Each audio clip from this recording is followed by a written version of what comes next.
ফাইনালে খেলবো ইনশাল্লাহ। আমি ফাইনালে যে কোনো একটি দলে নামবো আমি আশা করছি। ফুটবল বলেন, ক্রিকেট বলেন, যে কোনো স্পোর্টসেই যখন আমরা কোনো ইভেন্ট নিয়ে কাজ করি সেখানে দল মত নির্বিশেষে সব কিছু ভুলে গিয়ে আমরা কিন্তু একসাথে হই, ঐক্যবদ্ধ হই এবং সেই ঐক্যবদ্ধ বাংলাদেশকে নতুনভাবে প্রতিষ্ঠিত করার জন্য ক্রীড়াঙ্গন হক অন্যতম একটি মাধ্যম। সে মাধ্যমকে কাজে লাগিয়ে আমরা ভবিষ্যতে একটি সুষ্ঠু পরিবেশের, একটি গণতান্ত্রিক পরিবেশে আমরা একটি ক্রীড়াঙ্গনকে নতুনভাবে সাজাতে চাই। সেই পরিকল্পনা নিয়ে আমাদের আজকে প্রায় জুলাইয়ের যে গণঅভ্যুত্থান হয়েছে সেই গণঅভ্যুত্থানে প্রায় আমরা 1 বছর পার করে ফেলেছি। সেই বীর শহীদদের স্মরণে এবং সেই বীর যোদ্ধাদের স্মরণে এবং সেই বীর শহীদদের পরিবারের উপস্থিতিতে আজকে আমরা গণঅভ্যুত্থানের শহীদদের স্মরণে আজকে আমরা একটি ফুটবল টুর্নামেন্ট অনুষ্ঠিত করছি এবং সেই টুর্নামেন্ট খেলার জন্য সারা বাংলাদেশ থেকে যারা গত 30 বছরে বাংলাদেশের ফুটবল দাপিয়ে বেরিয়েছে, বাংলাদেশের ফুটবলের নেতৃত্ব দিয়েছে, সেই সকল এক্স ন্যাশনাল ফুটবলার সবাই বরেণ্য ফুটবলাররা এখানে উপস্থিত হয়েছেন এবং তারা ইতিমধ্যে লাল দল, সবুজ দল, ব্লু এবং হলুদ দলের 4টি দল করে আমরা ইতিমধ্যে দ্বিতীয় খেলা চলছে।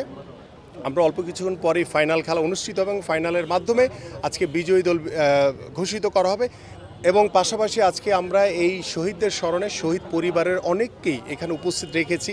আমাদের এখানে শহীদ আনাফের বাবা রয়েছে, আমাদের শহীদ মুগ্ধর বাবা রয়েছে, শহীদ জুবায়েরের ওয়াইফ রয়েছে, এরকম অনেক শহীদরা রয়েছে যারা এবং অনেক গুম পরিবার রয়েছে যারা গত 17 বছর এই স্বৈরাচার শেখ হাসিনার বিরুদ্ধে হামলায় জর্জরিত হয়ে আন্দোলন সংগ্রামে নির্যাতন নিপীড়ন হয়ে অনেকে গুমের শিকার হয়েছেন, অনেকে হত্যা করা হয়েছে, অনেকে শহীদ হয়েছেন, অনেকে পঙ্গুত্ব বরণ করে অসহায় জীবন যাপন করছেন এবং গত জুলাইয়ে আমাদের মাননীয় ভারপ্রাপ্ত চেয়ারম্যান জনাব তারেক রহমানের যে নির্দেশে আমরা 1 দফা দাবি যে ছিল সেই 1 দফা দাবি স্বৈরাচার শেখ হাসিনার পতনের দাবি, সেই দাবিকে বাস্তবায়ন করার জন্য বাংলাদেশের ছাত্র জনতা, বাংলাদেশ জাতীয়তাবাদী দলের প্রত্যেকটি নেতাকর্মী, দেশের সাধারণ মানুষ এবং আজকের যে ফুটবলার তারাও এই আন্দোলনে শরিক হয়েছিল। সেই ফুটবলারদেরকে উপস্থিত রেখে সেই শহীদ পরিবার এবং সেই বীর যোদ্ধাদের স্মরণ রেখে তাদের প্রতি শ্রদ্ধাঞ্জলি, কৃতজ্ঞতা রেখে যে সারা বাংলাদেশের মানুষ তাদেরকে আজীবন মনে রাখবে, যে তাদের যে উৎসর্গ, নিজের জীবনকে উৎসর্গ করে দিয়েছে, তাদের যে আত্মত্যাগ সেটি সারা বাংলাদেশের মানুষ আজীবন মনে রাখবে। আমি খেলবো ফাইনালে খেলবো ইনশাল্লাহ। আমি ফাইনালে যে কোনো একটি দলে নামবো আমি আশা করছি।